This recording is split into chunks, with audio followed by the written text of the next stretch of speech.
Chapter 29, Masonwork. He had all at once remembered the resolution of the goblins to carry out their second plan upon the failure of the first.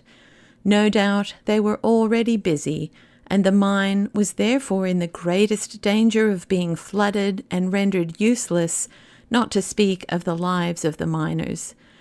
When he reached the mouth of the mine, after rousing all the miners within reach, he found his father and a good many more just entering.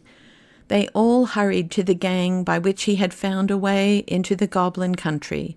There the foresight of Peter had already collected a great many blocks of stone with cement ready for building up the weak place, well enough known to the goblins. Although there was not room for more than two to be actually building at once, they managed, by setting all the rest to work in preparing the cement and passing the stones, to finish in the course of the day a huge buttress filling the whole gang and supported everywhere by the live rock. Before the hour when they usually dropped work, they were satisfied the mine was secure. They had heard goblin hammers and pickaxes busy all the time, and at length fancied they heard sounds of water they had never heard before. But that was otherwise accounted for when they left the mine, for they stepped out into a tremendous storm which was raging all over the mountain. The thunder was bellowing and the lightning lancing out of a huge black cloud which lay above it and hung down its edges of thick mist over its sides. The lightning was breaking out of the mountain too and flashing up into the cloud.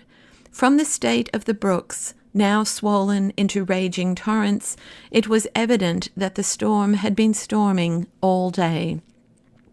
The wind was blowing as if it would blow him off the mountain, but, anxious about his mother and the princess, Curdie darted up through the thick of the tempest.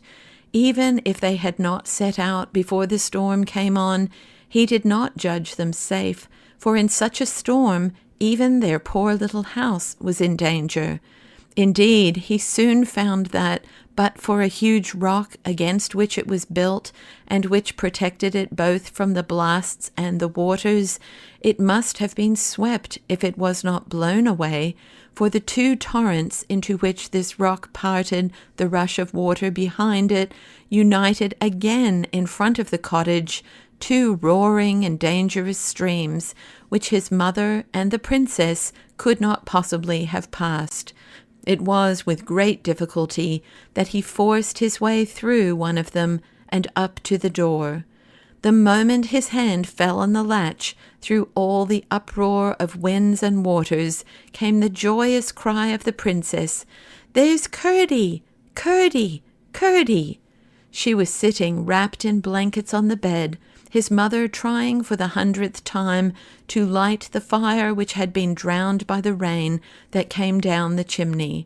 The clay floor was one mass of mud, and the whole place looked wretched, but the faces of the mother and the princess shone as if their troubles only made them the merrier.